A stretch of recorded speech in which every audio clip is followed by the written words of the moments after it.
감사합니다. 하나님은 자신 정하신 대로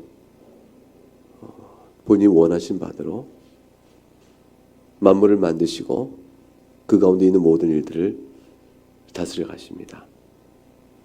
그러니까 하나님은 어떤 분이시냐면 이 세상 가운데 있는 모든 일들이 있게 되어지는 그 어떤 일이든지 다 하나님께서 있으라 함으로 있게 되신 거고요.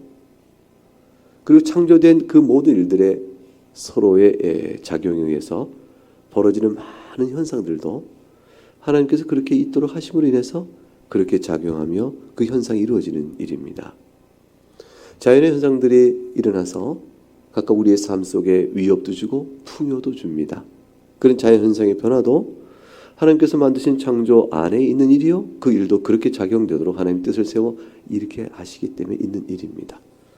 사람들 사이에 있는 모든 관계도 하나님께서 그렇게 되도록 하셨음으로 인해서 있는 일이고, 그 어떤 일도 하나님의 뜻과 관계없이 이 세상에 있는 일은 없습니다. 그 같은 일들은 하나님께서 전지전능하시고 모든 일의 주권자시라는 사실, 그 신앙 고백 속에서 당연한 것으로 이해가 되어져야 하는데, 우리들에게 있어서는 그런 일들이 쉽게 고백되기가 어렵습니다. 왜냐하면 이 세상에는 악이 있고 고난이 있고 슬픔이 있고, 우리가 생각할 때 그것은 그렇게 되면 좀 곤란하지 않는가, 이런 일들이 많이 있기 때문입니다. 결국은 하나님께서 모든 일을 그의 뜻대로 창조하시고 다스려 가신다는 통치의 이 모든 주권적 고백들은 하나님이 불의할 수 있겠는가라는 질문과 맞물려 동의할 수 없다면 그건 그렇지 않을 것이라 라고 생각하는 대로 사람은 치달아가거나, 아니면 하나님에게도 그런 일들에 대한 책임이 일정 부분 지어져야 할 것이라 라는 주장을 굽히지 않으려고 하게 됩니다. 많은 자연재앙으로 사람들이 슬프게 어려움을 당한 일이 있고, 또 전쟁이 일어나서 수많은 피해와 억울한 죽음들이 질비하게 될 때, 이 모든 일도 하나님께서 정하시고 다스려가는 통치 역사 속에 이런 일이면, 그가 기쁘신 뜻대로 정한 일이면 그 이 모든 일에 대한 책임도 하나님께 있는 것이 아니냐라는 식의 거부감과 저항감을 사람들은 갖고 원망하게 되어집니다. 하나님의 주권에 대한 인정은 사뭇 말로는 쉬운 것 같지만 삶의 현상을 놓고 생각해 보게 되면 쉬운 문제가 아닌 것을 금방 알 수가 있습니다. 그런 것들은 늘 우리가 우리 속에 신학 속에 고민되었고, 성경을 통해서 읽으며 그 답을 찾으려고 많은 노력을 해왔는데, 그러나 성경은 한결같이 그 어떤 일이건 하나님의 전적인 주권에 대해서 양보 없이 강조해 나갑니다. 결국은 하나님께서 주권적 통치를 하신다는 것은, 창조주의 권능을 하신다는 것은 모든 하나님의 그 선과 악 어떤 것이든지 하나님의 뜻을 떠나 스스로 존재하여 발생하는 일은 없다라는 사실을 확정지어지고, 남은 숙제는 뭐냐면, 그럼에도 불구하고 하나님은 선하신데 어찌 이 일들이 우리에게 있어지는 것일까? 라는 질문에 대한 답을 찾아가는 것이죠. 그러나 전제가 있습니다. 하나님의 선하심과 하나님께, 그 선하신 하나님께 있어지는 고난과 악의 모든 문제에 책임을 돌리지 않는 전제에서 그 답을 찾아가는 것이 신앙적인 숙제인 겁니다. 아무튼 그 답은 이 땅에 사는 동안 우리에게 다 풀어지지 않을 것입니다. 풀어지지 않는 그 답의 그 질문이 우리에게는 신앙의 요구로 다가옵니다. 결국 믿음이 무엇인가? 라고 물어볼 때 그 답은 이 질문 앞에서 멈추는 것이라, 이 질문 앞에서 잠잠하는 것이라, 이 질문 앞에서 하나님은 선하시며 모두를 다스리십니다 라는 고백을 주저하지 않는 것이요, 그 가운데서 모든 악과 슬픔과 고난과 우리 생각에 불의로 여겨지는 모든 일들의 현상을 목도하면서도 이 일들로 인한 어떤 책임도 하나님께 돌리지 않겠다고 확정짓는 것. 이 사실 앞에서 멈추고 그 앞에서 잠잠하며 하나님을 찬송하는 것, 그것이 신앙입니다. 성경은 우리에게 그것을 신앙으로 요구합니다. 그럴 수 있겠느냐 하는 것이에요. 그럴 수 있겠느냐. 우리가 다 이해되지 못하는데요. 아니, 그것은 우리가 이해할 수 있는 내용이 아니지 않습니까? 우리가 머리로 다 깨닫지 못하고 그 따라서 가슴으로 받지 못하는 그것을 어떻게 우리에게 신앙을 요구하시죠? 아니, 그건 아니죠 라고 묻는 그 질문 자체를 스스로 거둬들일 줄 알겠느냐, 신앙으로 물으시는 것이에요. 아, 내가 그 질문을 끝까지 끝까지 거둬들이지 않은 채 하나님께 끝까지 밀고 나갈 수 있을까? 그럴 수 없구나를 알고 무릎 딱 꿇는 것, 그걸 신앙이라고 합니다. 하나님께서는 우리에게 모든 것을 알려주지 않으시는 것이에요. 선하신 하나님께서, 능력의 하나님께서 우리 가운데 벌어진 많은 불의와 악, 그 모든 것 가운데 일일이 그것을 왜 있게끔 하셨는지, 그 책임 소재는 누구한테 있는 것인지 우리 일일이 설명 안 하십니다. 책임 소재는 당연히 하나님께 있지 않습니다. 하나님께 그 책임 소재가 있지 않다는 사실을 우리가 깨닫지 못하는 미련함은 하나님께 질문을 던져가는 것이요. 그 질문을 던지는 의도는 책임이 당신에 있지 않는가라는 답을 얻고자 하는 그 마음의 욕망에서 비롯되어집니다. 만약 하나님께 책임이 없다는 사실을 우리가 확실히 안다면, 그러면 그 질문을 왜 계속 던질까요?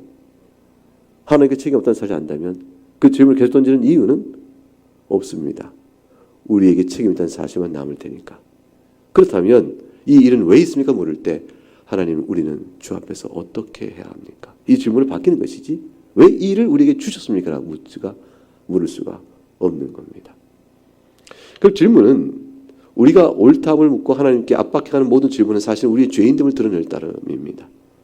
성경에서 우리에게 알도록 하시는 계시의 내용을 이해해가는 범위 내에서의 질문과 신학적 사고는 우리를 은혜 가운데 풍성히 세워져 가지만, 그러나 성경이 우리에게 침묵하라 말씀하는 것에 대한 신학적 질문이란 모든 사고의 노력은 우리 심령을 주께로부터 멀게 하며 황폐케 합니다.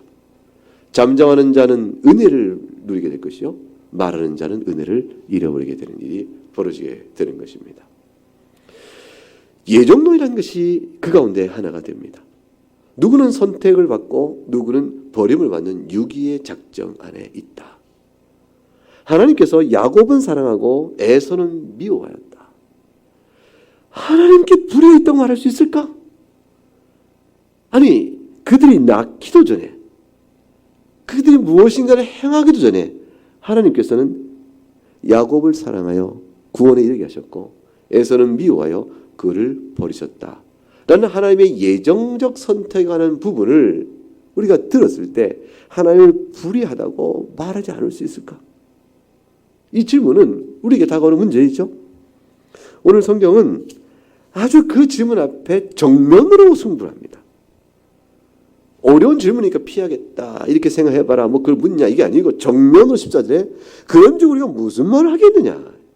이 앞에 있는 그런적인 내용은 무엇이죠? 야곱은 사랑하고 에서는 미워했다는 말씀, 그것이에요. 그걸 물고 들어옵니다. 내가 야곱을 사랑하고 에서는 미워했다. 그런즉 우리가 무슨 말이요? 그 말씀을 들었을 때 하나님께 불의가 있다고 말할 것이냐? 라고 질문을 던진 다음 답을 탁 전제합니다. 그럴 수 없다라고 선언해버립니다. 여러분 어때요? 하나님께서 자신의 뜻대로 각 사람의 운명을 미리 정하셨다는 말을 들을 때 어때요? 편안합니까? 아니면 이게 좀 너무하신 거 아닌가? 어떤 사람은 선택하여 돌보시고 다른 어떤 사람은 외면하시고 버리신다는 것인데, 아무 이유도 없이 어떤 사람은 선택을 받고 어떤 사람은 버림을 당한다면, 근데 그들의 그 선택과 유기의 이 운명적 결정이 영원한 생명과 영원한 멸망으로 갈라지는데, 이야, 그거 좀 불의한 거 아닌가? 이런 반문이 우리 가운데 있다면 왜 나오는 것일까요? 한 가지 의식 때문에 그렇습니다. 하나님 그 불의합니다. 그 좀 이해하기 어렵습니다. 받기 어렵습니다. 이런 것은 한 가지 이유 때문에 그래요. 우리 마음속에 깔려있는 대전제가 있죠. 그게 뭘까요?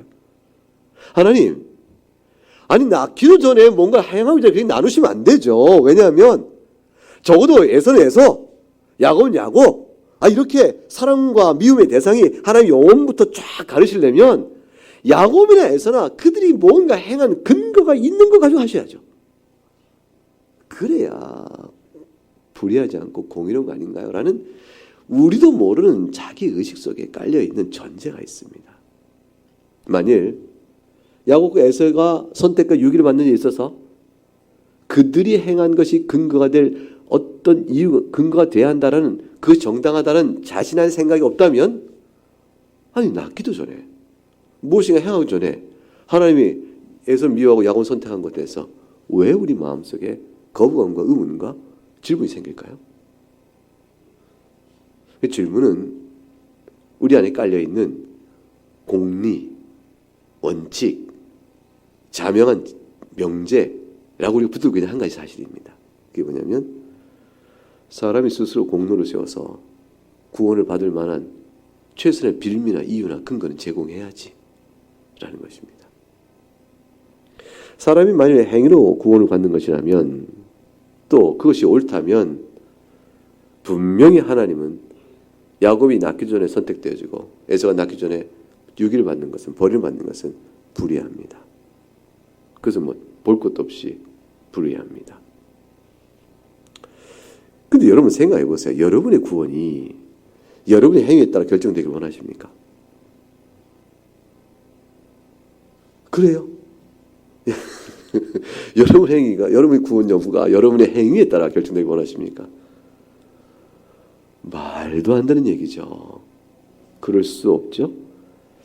그렇다면 우리의 행위에 따라 우리 구원이 심판받기를 원하지 않는다면, 그건 도저히 있을 수 없다는 걸 인정한다면 자신의 구원에 관해서 아무도 감히 그렇게 하나님 해주셔야 됩니다.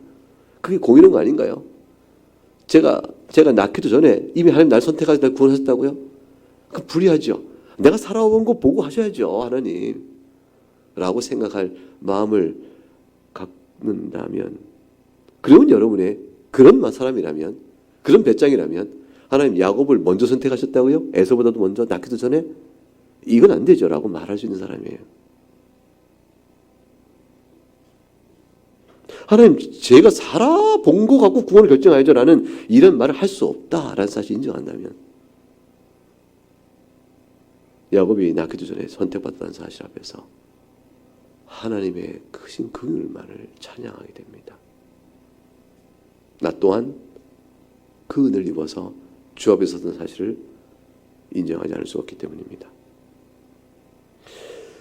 그런데도 사람들은 이상하게도 자신들의 운명이 낳기도 전에, 무엇을 행하기도 전에 하나님께 결정했다는 사실을 들으면 비판과 불평과 원망과 불효는 그런 목맨 소리를 막 외치기를 주저하지 않습니다.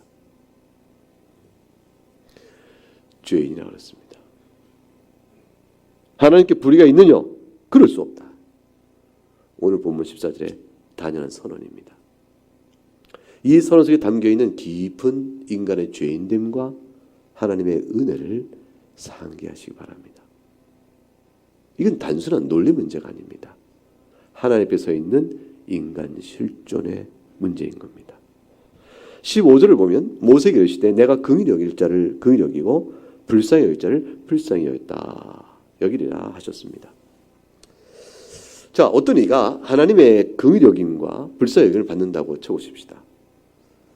그럼 여러분 생각에 하나님의 불쌍히 여김과 긍휼히 여김을 받은 그는 무엇 때문에 그러한 불쌍히 여김과 긍휼히 여김을 받는다고 생각하십니까?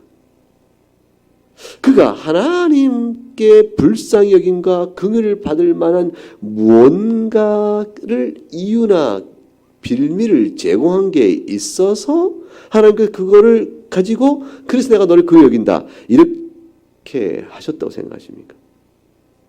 사람의 경우를 들어볼까요? 두 사람이 있어요. 한 사람은 제가 이제 저한테 빚을 많이 진 사람입니다. 저한테 빚을 져봐야 뭐 10,000원, 100,000원 줬겠죠. 이제 뭐 저한테 빚을 많이 졌어요. 근데 한 사람이 있는 거죠. 사정을 할 것이죠. 제발 좀 기회를 더 주시오. 내가 꼭 갚겠어. 아니면 죽을 줄 알았어요. 제발 저를 살려주시오. 그럼 제가 평생 남은 시간 또 남은 인생 동안 붙은 목숨 내가 충성하겠습니다 하고 빌고 비는 거예요. 근데 한쪽 사람은 말이죠.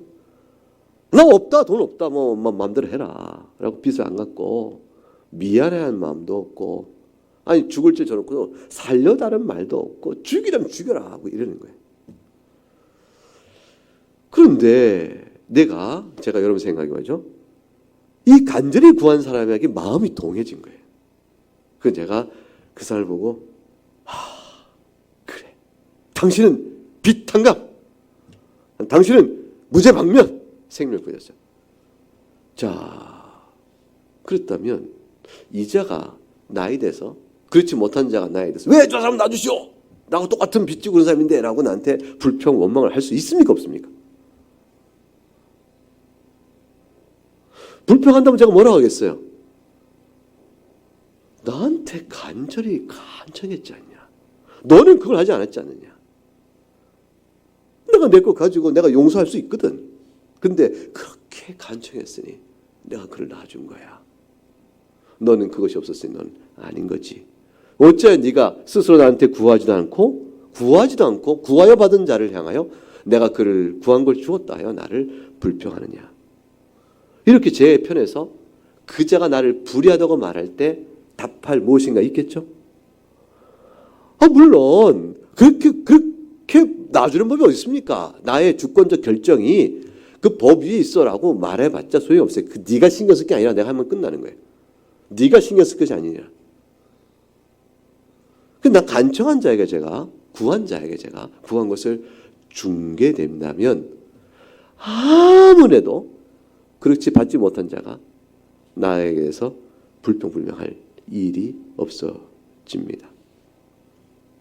긍휼을 구한 자에게 긍휼을 베풀었고 긍휼을 구하지 않은 자에게 긍휼을 베푸지 않았는데 긍휼을 받지 못한 자가 뭘 나에 대해서 긍휼을 베푼 것에 대해서 뭐라 할 바가 무엇이 있겠는가.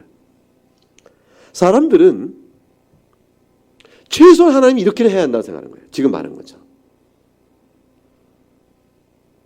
그 사람이 나를 좀 한 번 더 기회 주세요라고 말할 때 근데 성경에 나온 대로 1만 달란트 빚졌다 쳐보십시다. 1만 달란트를 다 탕감해줘요. 근데 그렇게 탕감할 수 있는 것이 어디 있어? 법적으로. 아니 돈이야 탕감할 수 있지만 형법적 죄를 제가 그냥 없다라고 방문하려면 그거 심각한 문제거든요. 민법상의 경제적인 탕감이야. 설사 주인이 자기 돈이니까 마음도 안 되지만 법을 어겨 형법적인 자를 다시 죽을 자 사형수를 생명을 걸려준다는 것은 이건 조금 다른 문제이긴 합니다. 각도가. 그럼 어쨌든 해보십시다.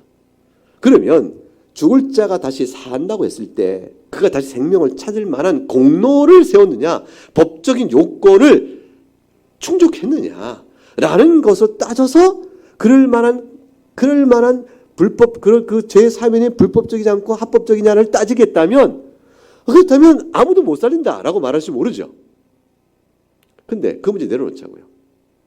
좋습니다. 예수 그리스도께서 우리 죄를 대신 짊어졌다고 하니까 예수님의 죄값으로 그 자가 용서받을 만한 공로는 갚아줬다고 쳐보십시다. 그러나 그 공로를 예수의 공로를 받기 위해서 최소한 간청을 해야 되는 거 아닙니까? 최소한 간청. 근데 이 자는 간청했고 이 자는 간청 안 했다. 그래서 나눴다. 그거라도 있어야 되는 거 아닙니까? 그래야 불의하지 않지요. 그러니까 자기 죄값을 치르기 위한 공로는 고사하고 그건 어차피 안 되니까 그건 놔두고 그건 하나님이 하시는 걸 우리가 알겠습니다. 그런데 갚아주는 것을 받기 위한 간구는 해야 되죠. 간구는. 그 간구한 자를 내가 야곱은 간구했으니 내가 그를 그 여기고 에서는 간구도 안 했으니 그를 그 여기지 않는다. 이렇게 말하는 정도는 최소한 있어야 될 거 아닙니까? 그런데 아무것도 안 했는데 하나님이 그냥 선택해서 주고 이건 아무것도 안 했는데 버리고 이렇게 하면 불의하다는 이 일을 하나님 어떻게 피해가시겠습니까? 그 질문이에요. 그 질문. 그래서 어떤 이들은 그 간청을 가리켜서 믿음 이렇게 말합니다. 어떤 이는 믿으니 자기 죄값을 믿는 것이 어떻게 갚아요? 그러나 믿으니 하나님 믿을 걸 보시고 그래서 죄를 갚아주시고 이자는 안 믿으니 안 믿을 걸 보시고 죄를 안 갚아주시고 벌대로 벌 주셨다. 이렇게 생각하는 이들이 있는 겁니다. 그런 이들 가리켜서 알미니안주의요, 소위 학론파요, 감리교, 성결교, 사람의 내 선택으로 하나님을 믿어가는 나의 믿음의 선택으로 내가 구원받는다고 말하는 모든 이들의 성경 해석과 주장입니다. 근데 로마서 9장은 그렇게 얘기하지 않습니다. 낳기도 전에 그들이 암을 하기 전에 다시 말하면 야곱이 믿나이다 하나님의 언약을 믿나이다 아브라함 언약이 내 생명인 줄 믿나이다라고 믿음을 행위는 고사하고 믿음을 고백하기도 전에 하나님께서 그를 선택해 버리십니다. 그러니까 아까 든 비유처럼 간청한 자와 간청하지 않은 자의 차이도 없는 겁니다. 하나님의 선택은, 하나님의 예정적 선택이라는 것은 둘 다 가만히 있어요. 둘 다 빚진 자고 둘 다 사형수입니다. 이 죽어야 될 둘 다 똑같이 그러고 있는 것인데 하나님이 이절 구하고 이절 구하지 않은 겁니다. 제가 하나님에서 예정적 선택을 입어서 하나님의 자녀가 돼서 복음 안에 살아갑니다. 저는 영원한 생명을 바라보고 사는 사람이에요. 이 땅에 잠깐 살지만. 이 놀라운 은혜를 받고 하나님께 항상 감사하는데, 근데 저는 그냥 원래 그냥 앉아있던 자입니다. 사람들이 무엇을 잊고 있는 거냐면 어떤 이도 사람은 하나님께 먼저 긍휼을 구하며 죄의 심판을 면하게 해줄 것을 구하며 절대로 하나님 앞에 나오지 않는 존재라는 사실을 싹 덮어버리고 하는 얘기입니다. 만약 하나님께서 그 아들 예수 그리스도를 보내요. 우리 죄값을 다 치르는 십자가의 대리 속죄의 형벌을 다 담당시켰습니다. 그리고 나서 이제 이 소식을 내가 너에게 전하느니 믿을 자를 좀 살펴보겠다 하고 이 소식을 전하니 네가 믿겠구나 하고 너는 그러면 선택, 너는 전해봐도 들어도 안 믿겠구나, 너는 아니다, 이렇게 하시려고 하셨다면 아담 이후 지금까지 단 한 명도 구원받지 못합니다. 단 한 명도 구원받지 못합니다. 왜 그럴까요? 아무도 그리스도의 복음을 듣고 그걸 전해준다 할지라도 스스로 먼저 하나님께 나오는 사람은 없기 때문입니다. 그만큼 우리는 부패한 자요 죽은 자이기 때문입니다. 그 예배서 2장 1절에 너희가 허물과 죄로 죽은 자들이다, 이 말씀입니다. 그런데 허물과 죄로 죽은 너희를 따라서 아무런 반응을 못 보여요. 예수 그리스도의 객관적 구속 사역을 아무리 알려줘도 이 안에서 꿈쩍도 안 하는 겁니다. 여러분, 그래서 믿지 않는 자들 말이죠. 복음을 전하는데 안 믿잖아요. 이거 놀라운 일이 아니에요. 그냥 평범한 일입니다. 사람 귀에다가 나발을 불러보세요. 예수님이 여러분이 믿으면, 예수님이 십자가를 왜 죽으셨으니 믿으면 삽니다. 주님 우리 죄값을 다 치르셨으니 믿으면 살아요. 아무리 귀에다가 횃불을 얘기해보세요. 안 믿는 사람 안 믿어요. 우리도 그런 자예요. 내가 저자와 다르게끔 내가 선택한 것이 아니고요. 내가 저자와 똑같은데 하나님이 나를 구별시키신 거예요. 아무리 속 위에 경유 있기, 성경을 아무리 읽어줘도 꿈쩍도 안 하는 겁니다. 우리도 그런 사람이에요. 우리도 본질상 허물과 죄로 죽었던 그런 자들이에요. 그래서 생명이 없습니다. 생명 얻는 자가 스스로 생명을 만들어 움직이는 게 아니고, 공동묘지에 가서 무덤에 있는 사람들을 다 깨워내요.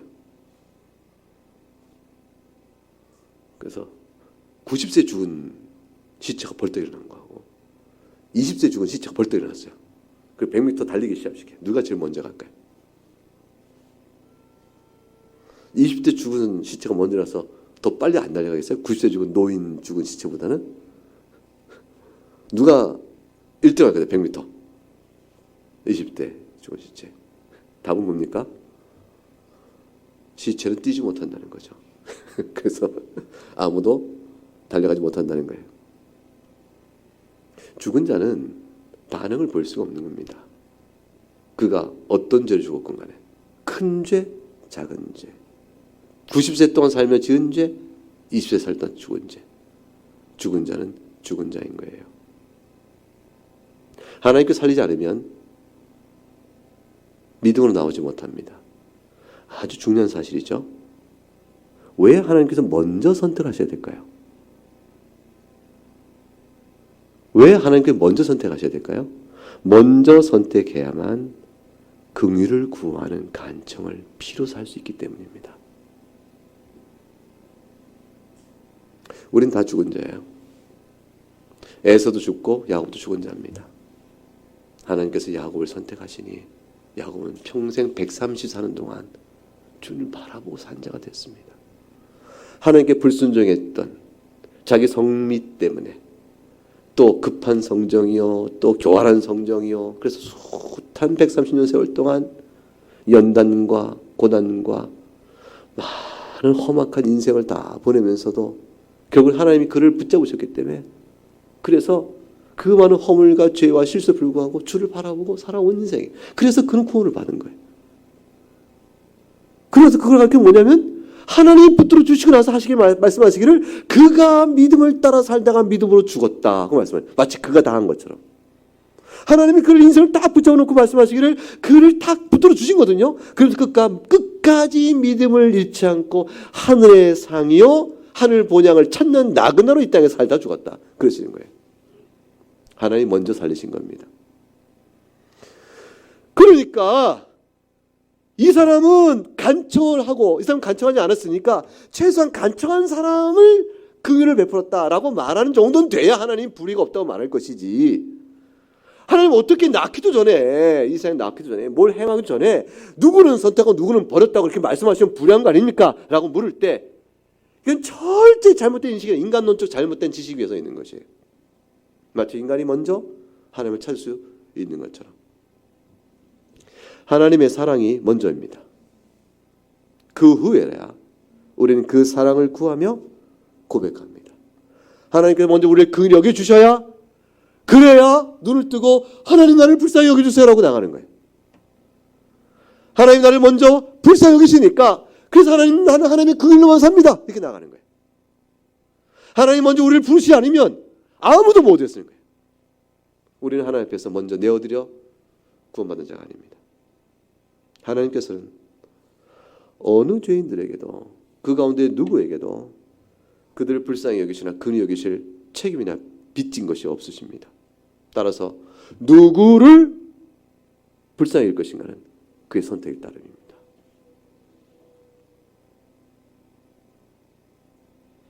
내가 그토록 구원을 간구했는데, 눈물로 간청했는데, 들어줄만 할 만큼 간청했는데 외면했다라는 식의 어떤 불평과 원망을 하나님께 돌리지 못합니다.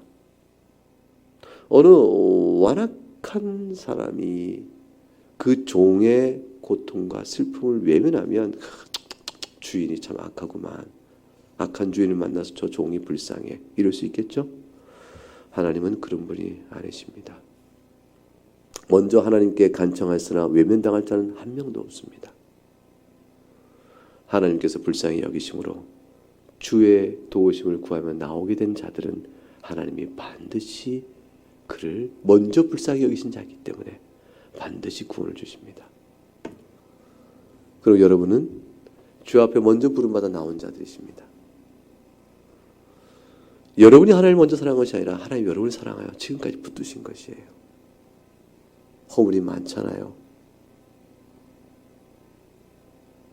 그 괴로운 죄의 짐들 많잖아요. 근데 하나님께서 먼저 사랑을 붙드셔서 지금까지 여러분을 이뻐하고 계신 거예요. 그렇게 여러분 인생 끝날 때까지 하나님께서는 계속 사랑해 주실 것입니다. 절대로 내버리지 않으세요. 낳기 전에 선택한 자기 백성을, 자기 자녀를 하나님이 이 땅을 살면서 뭐라고 못 때문에 놓겠어요. 그래서 예정적 선택은 우리가 선택받았다는 이 놀라운 사실과 내가 아무것도 한 것도 없는데 선택받았다는 사실을 넘어서서 끝까지 나를 붙드신다는 사실을 같이 말하고 있습니다. 그래서 예정적 선택은 성도의 견인과 내 평생 신앙길을 지켜주신 것과 동전의 양면처럼 함께 가는 은혜의 절정인 것입니다. 누가 제3자처럼 따겠다. 하나님, 저자는 긍휼을 베푸셔야 되고요, 저자는 아닌 것 같은데 저자는 해주셔야지, 이렇게 말할 자가 있겠습니까? 제3자가 아무도 없습니다.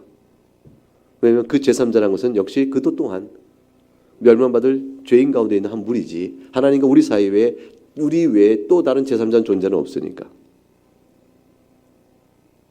따라서 결론은 명확해집니다. 하나님께서만 자신의 뜻대로 누구에게 긍휼을 베풀 것인가를 결정하시고, 긍휼을 그 자에게 베푸실 때도 결정하시며, 그 자를 불러 마침내 주께서 자기 뜻대로 사용하실 때 사용하십니다. 만약 이런 사실에 대해서 그렇지 않습니다 라고까지 항변하고 물러서지 않으려고 한다면 지금 제가 드린 설명은 그냥 아주 쉽게 설명드린 거예요. 그런데 성경의 말씀의 내용 그대로예요.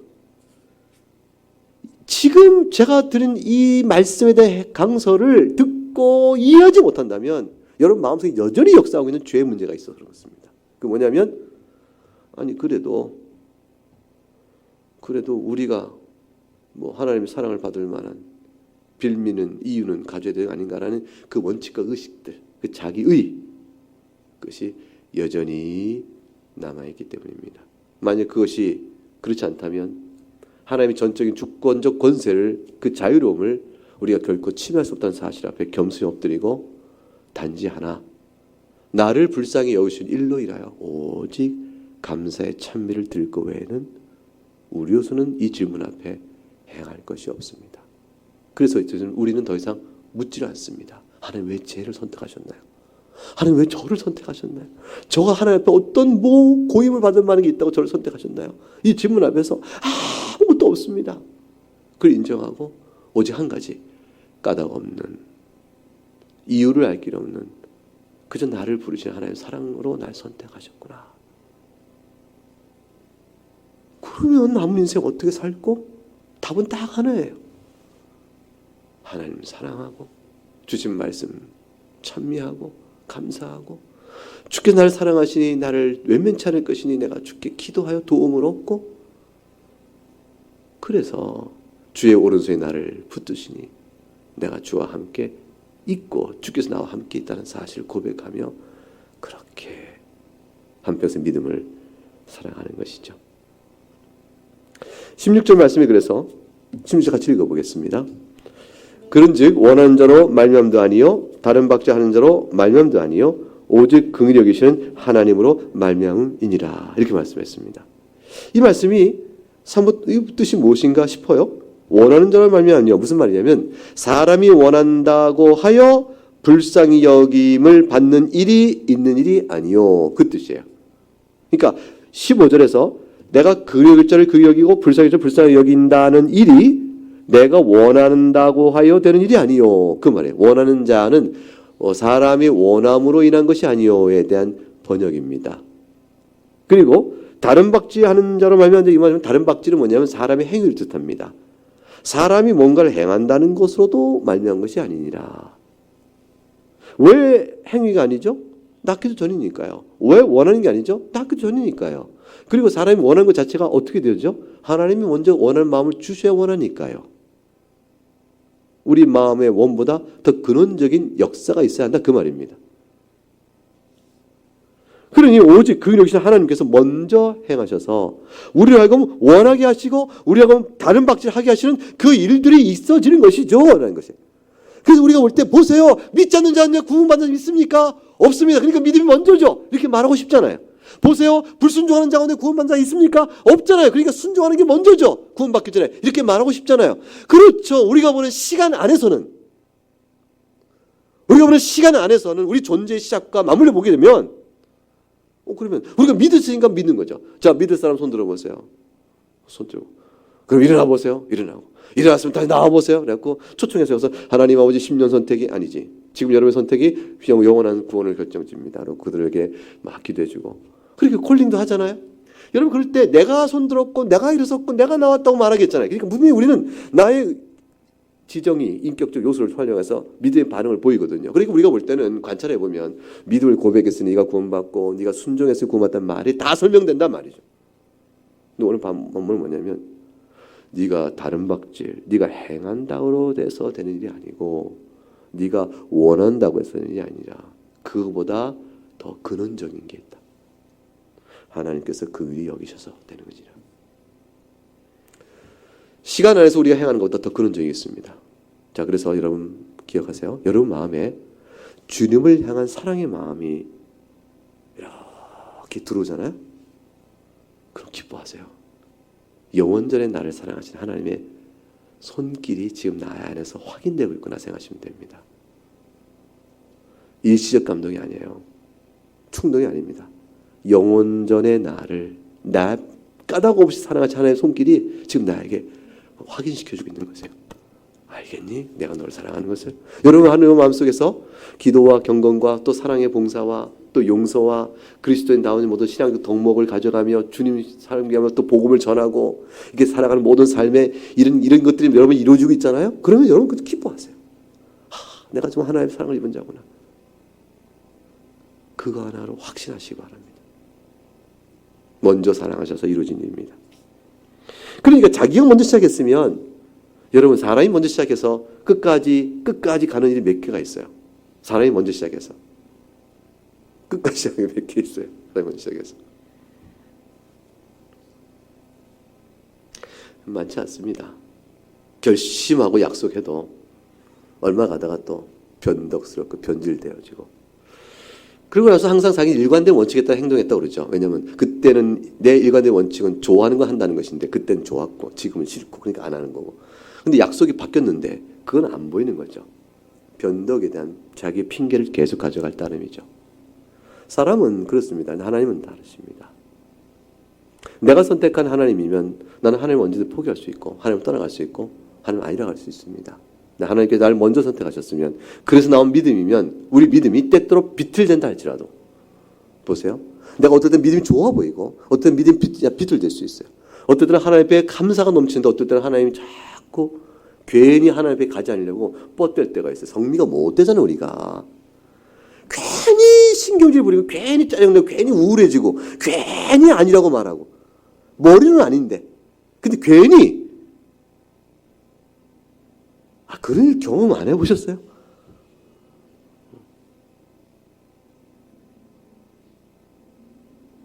아니, 공부도 해야 하는 줄 아는데 괜히 안 하잖아요. 괜히 공부 괜히 안 할 때가 있어요.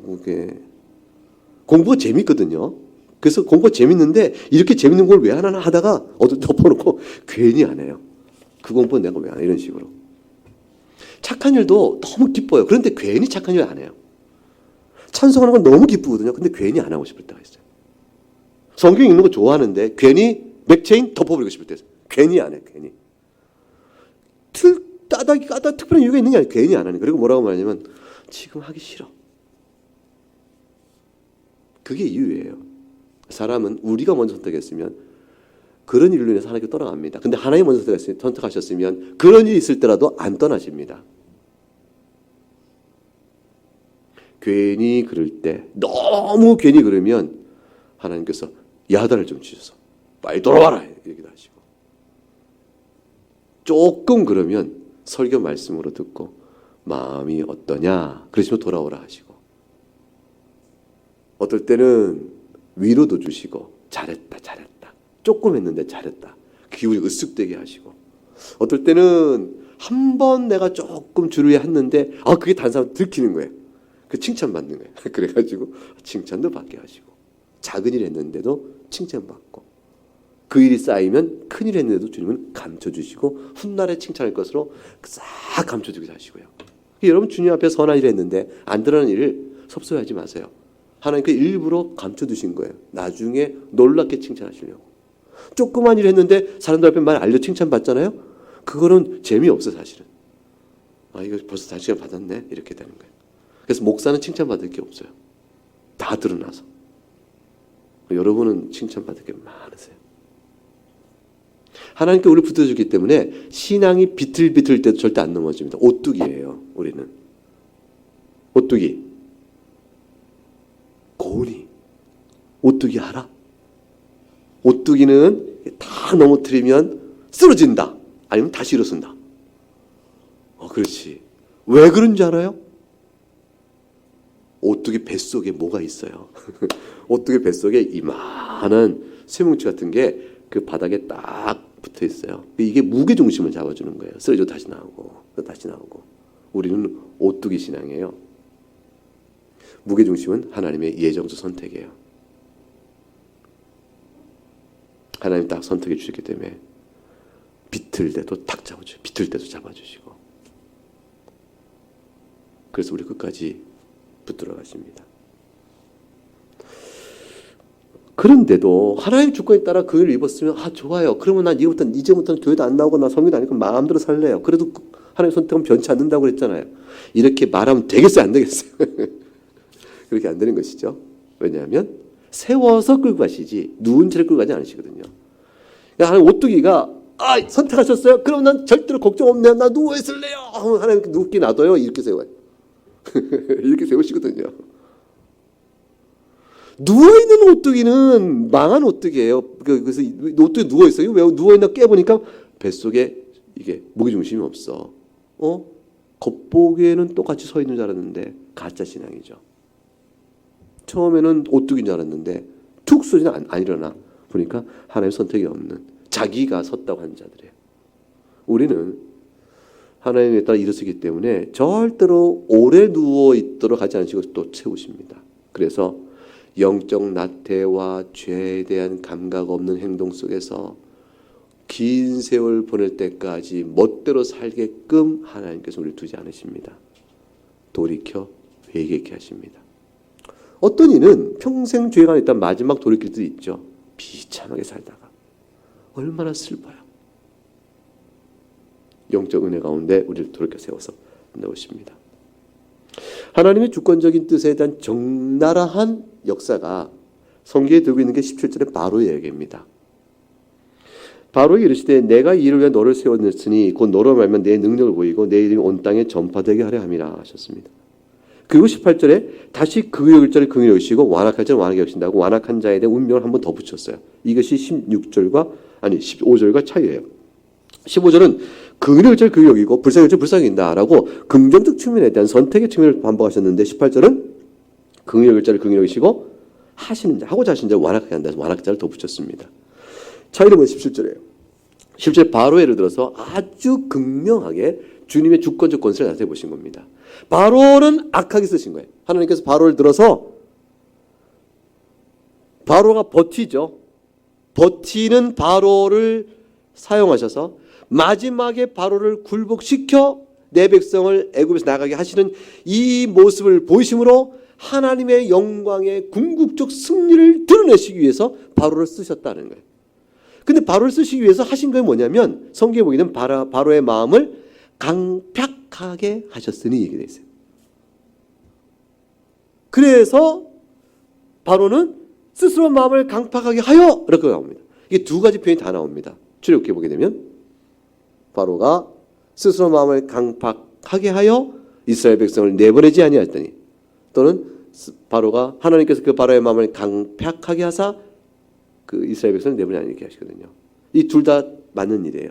하나님 먼저 강팍하게 하심으로 바로가 자기 마음을 더욱더 스스로 하는 것은 더욱더 강팍하게 하여 그 뜻이에요.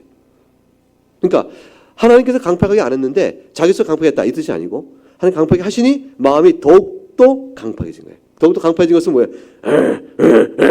이렇게 자기가 이렇게 돼가는 거예요. 스스로 그렇게 됐다. 우리말을 번역하고 있는 것이죠. 하나님께서 다스란 주권의 의미를 이거보다 더 극명하게 드러낸 게 없는 거예요. 악인의 악도 하나님께서 강팍하게 쓰셨느니라. 왜? 하나님이 인간의 무력함과 하나님의 전능하심의 영광을 나타내 보이시라고. 하나님이 주권이라는 것은 그런 것이니라. 이 사실 선포합니다. 우리를 선택하신 하나님의 주권적 선택의 놀라운 뿐만 아니라 심지어는 버릴 자를 버리시는 하나님의 주권에도 전혀 그 영광에 손상이 없느니라. 하나님은 그런 분이시니라. 다른 이유가 없습니다. 하나님께서 하신 대로 하시는 것입니다.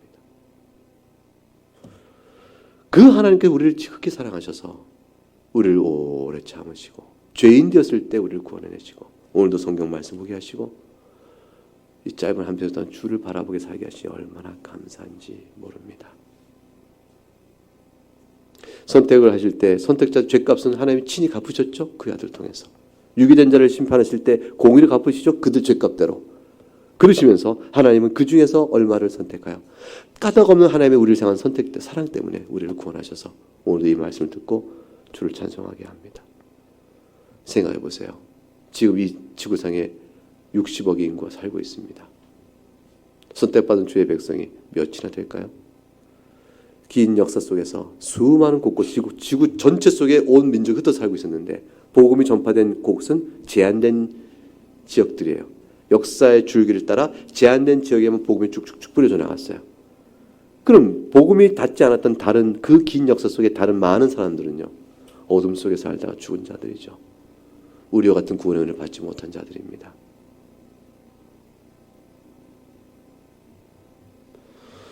하나님께서 너무 냉정하신가요? 다 구원하지 않으시고 죄값을 치러 영원한 멸망에 들 죄인이 어떤 자인지를 생각지 않는 질문입니다. 자신이 받은 구원의 단 한 사람, 인류 전체가 단 한 사람을 구원하셔도 하나님의 선하심을 찬미받아야 마땅한 그런 분이십니다. 이 사실을 생각하고 마음속에 깊이 감사해야 합니다. 여러분 인생 중에 사는 동안 어떤 불평과 원망이 있는지 모르겠어요. 어떤 슬픔이 있는지 모르겠어요. 어떤 고난인지 모르겠습니다. 그러나 그 어떤 것도 지금 말씀드린 우리를 선택한 그 사랑에 비할 게 없습니다. 이제 이 말씀을 깊이 생각하시면 하나님께 감사하는 믿음의 찬송을 드리고 몇 가지 기도 제목을 나누도록 하겠습니다.